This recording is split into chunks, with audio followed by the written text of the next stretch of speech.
Welcome to EduRev. The stages of evolution. So what were the stages of evolution? Initially, they had this pre-Harappan stage where they were basically nomadic people, not very important. And then later on, you had this early Harappan phase. You had this early Harappan phase where there was this development of large villages. You had the development of large villages here.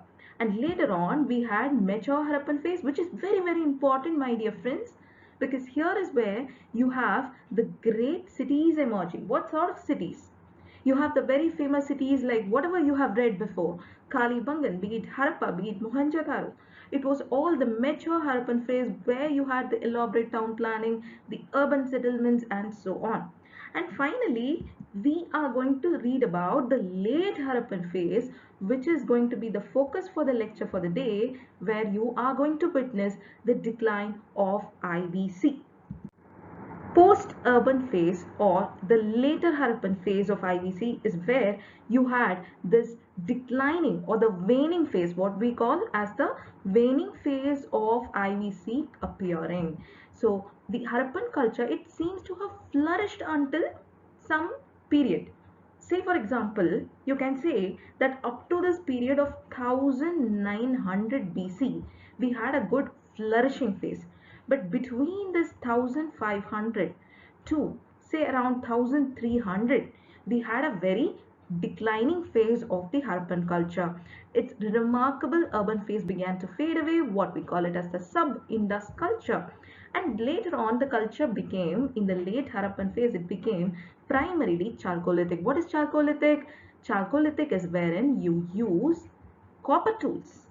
And remember, the mature phase, they were essentially bronze age. Why do we call that this to be superior? Because understand friends, scientifically bronze is a metal which can be formed only by the suitable alloying process, which means they should have been very well informatic about or possessing the information about the alloying process, which shows that they were well aware with the science and technology. Also, they had the resources at hand, which means the metallic resources at hand to make this kind of a metal. So that was a more advanced phase, whereas the Chalcolithic is kind of a deteriorating phase. Not just that, they do not have metal objects which require complicated casting, and very importantly is this particular point where they led to or they had more of a subsistence form of agriculture. They had this they were returning back from the trade and commerce, which was very, very well flourishing. They were returning back to the primary primitive form of agriculture, which is the subsistence agriculture. And not just that, they used black gray burnish ware, and this was produced on a slow wheel. What do you infer from it? The idea is that the Harappan pottery was very, very, very popular. They had this plain pottery, they also had the painted pottery, and both of them were very famous. Both had intricate designs, both had some vegetal patterns formed on it. Now this kind of intricacy in the designs and this kind of variety, that is the plain and the painted pottery, that was declining. Rather, we find some black gray burnished ware. Not just that, the metrology, yes, that's something that is very important. The metrics or the metrology, which shows that the knowledge of measuring stuff, that also suffered a decline because no object for measuring the length was noticed. Also, some cubical stone weight, which we call it as the sherds, right? So that also was missing in the late Harappan phase. And we also find a decline of the trade and commerce. Generally, what happens is there was this end of the Indus trade with the West Asian centers, and because of which we see considerable reduction in some prominent stones, in some precious stones, in some very important seals. We find a lack of quality in the important or the precious stones that was found. And not just that, the seals, that was also missing, which again shows trade and commerce was in a practically on a decline. All this was very natural. Yes, of course. Take a look at point number 15. All this was very natural because most of the late Harappan sites, they were mostly rural settlements. And yes, because of this, we also see something else. Take a look at the figure. We also take a note of something else. That is, there was some sort of foreign intrusion. Students, there was some sort of foreign intrusion. How did we come to know of it? We come to know of it because there were few signs of insecurity and violence. What sort of insecurity? Like we come across some group of new types of axes, new types of weapons. We come across some group of skulls which is huddled at one single place. We also come across some foreign intrusion, some traces of new people, because there was this evidence of grey ware and painted grey ware, which was generally associated with the Vedic people, that have been found in conjunction with, that is the keyword here, it is found in conjunction with some of the traditional pottery of the late Harappan period. So because of the insecurity, because of the new weapons, because of the skulls, because of the new form of pottery, we come to the conclusion that there have been definitely some intrusion. And this is what we call as the Aryans coming into picture. This is what we call as the Aryans coming into picture. The barbarian horse riding people from Iran have finally come into the Harappan sites. But remember, we do not have any archaeological evidence as to any mass scale confrontation. That was not present. Remember, there was no archaeological evidence. This point is very crucial. No archaeological evidence suggesting the mass scale confrontation between the mature Harappans or between the late Harappans and the Aryans. They did not completely overwhelm the Harappan cities. Now, with regard to the timeline, we have to take a note of something. Harappan civilization, yes, of course, the mature phase is somewhere between this, and therefore later afterwards we have the Vedic phase. We had the Vedic phase, which is the invasion of the Aryans, and then we have the later Vedic phase. Now, why is this timeline important? Because this gives you a quick information about how we are going to move forward in the future classes. So we have the Rig Vedic phase, we have the later Vedic phase, which we are going to study in the form of a comparative analysis, right? So that is important. After that, we have the Mahajanapadas, and finally about the Mauryan Empire. And with regard to the main focus, that is the decline of IVC, there are certain reasons, there are certain controversial reasons which were cited by the historians.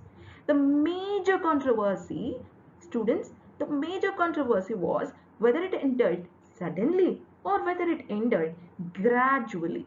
So what were the major reasons, or what were the major controversies? That is what we are going to see right now. The first thing is there was a change in the rainfall pattern which led to some serious flooding in the plains and the cities. There was overutilization of the resources. Not just that, which means that there might have been some form of fights which might have happened because of overutilization of resources by one single group and the other group not having any resources. And there was ecological degradation, which is decreasing fertility. Yes, of course, that will lead to more kind of skirmishes. Earthquake theory, that is again very important. It is said that there were some earthquakes which might have led to some sort of subsidence of land, and thereby rivers might have shifted its course of action, and that is why this decline happened, says one more theory. And then natural calamities like recurring floods, and finally we have the very famous AIT, or the Aryan invasion theory, but right now this has been proved to be completely wrong. Yes, let us go forward. Controversy over the Aryan invasion. Therefore, from here onward, we are going to devise our lecture like what is the supporting evidence, how does it go wrong, what is the negating evidence. Supporting evidence says that the dead bodies were found at the Great Bath, which suggests that war might have taken place. Now, the negating theory says that no, there is no such war that might have taken place, probably because there is a gap of 250 years. How are you going to justify this gap of 250 years, which was between the decline of IBC and the Aryan invasion?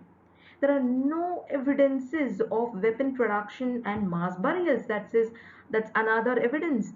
That is the gap, and there is no mass burial, suggesting that Aryan invasion, and there is a considerable gap between this Aryan invasion and the decline of the mature Harappan or the late Harappan.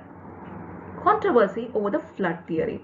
Now it is said that Mohenjo-daro and Chandhu-daro, they were flooded 7 and 3 times respectively. There were many supporting evidences, says historians. Whereas some other group of historians say, no, that cannot be correct. Firstly, because of the IVC people have got good knowledge of controlling floods. How did they come to know of it? That is probably because they had fortified. They had properly fortified many of their places. They had constructed some important buildings in the upper part, which we call it as the citadel, right? So because of all this, because of the excess of fortification, they had proper knowledge of controlling floods. Therefore, this is not something new to them. That's their idea. Also, they say that there is no chance of great floods causing so much destruction as to the entire civilization or the whole civilization getting swept out by one single flood. So these are the negating factors in play. The third important thing is the earthquake theory. Now, it is suggested that IVC comes under the earthquake prone zone. But again, the negative or the negating evidence says that no such single earthquake could lead to the destruction of the whole civilization. Further, it is found that some of the structures, when excavated, they were very much intact, which means earthquake, such a devastating earthquake, could not have swept out the entire civilization. So what would be or what might have been the probable reason for the decline? The most acceptable, the most acceptable theory is this theory of ecological or the hydrological changes. That is, there was less rainfall due to the deforestation, and because of which the fertility of the soil that might have also reduced, the agricultural prospects might have reduced. River Saraswati, it is said that, has changed its course because of shortage of water, and there was also this problem of desertification, and because of all this it made the soil less suitable for cultivation, and this is said to be the most acceptable theory. And finally, we have a practice question. This was asked in 2013 prelims. There were three statements. Let us try to analyze it. They possess great palaces and temples. That's absolutely wrong. Why? Because they did not, or they were not great favorites with regard to palaces, nor did they construct large temples. Now take a look at the second statement. They worship both female and male deities, which is absolutely correct. They employed horse-drawn chariots. Now, horse itself is a big question, like very few evidences, or one of the evidences found with regard to the horse bones, and with regard to warfare, it is not anywhere proved that they had a large mass scale confrontation. So here again the third statement is wrong, which means the correct answer is B only. So that's the correct answer. And yes, you can hear more of the lectures pertaining to art and culture with regard to the EduRef platform, which is prepared by UPSC experts. Over 10,000 plus questions, 2,000 plus documents, and there are over 1,000 plus videos, which is curated for you to learn the exams and to crack this particular exam. And from the next lecture, we'll be moving on to the Vedic age. Thank you so much for listening. Have a nice day.